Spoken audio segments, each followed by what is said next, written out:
संगवारी हो, जय जोहार, जय छत्तीसगढ़। ये जो भारी संख्या में आप मन रैली देखत हो, ये रैली निकले है शराब भट्टी ला बंद कराए, ताकि गांव ला, शहर ला, ये छत्तीसगढ़ ला नशा मुक्त बनाया जा सके। आवाज सुनथन संगवारी हो कि हमर दाई दीदी मन के का कहना है।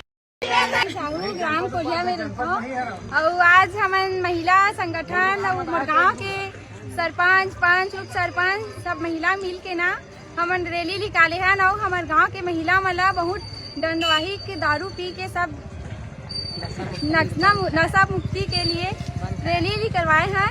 और आज ही मैं देखे हाँ कि एक जेंट्स ना अपन वाइफ ला मारत ही से दारू पी के और घर में घुसरे रही सेवा, तो महिला अपन जान बचाए बना अपन घर में घी से और जेंट्स ना बाइक में वाला कुदात रही से और पी रही सेवा। और एला बंद करवाए बार हम सब महिला ना एक रैली निकाले हवा ना, एक दारू बंद होना चाहिए।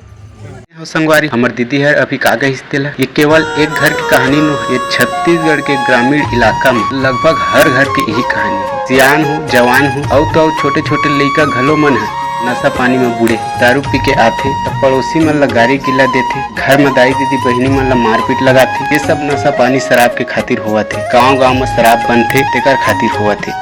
यदि आप सब मिल के अपन अपन गांव में, अपन मोहल्ला में शराब बंद करे के रैली निकालिया, तो हर गांव में सुधार देखे मिली और हर परिवार में खुशी देखे मिली। धन्यवाद। जय जोहार, जय छत्तीसगढ़।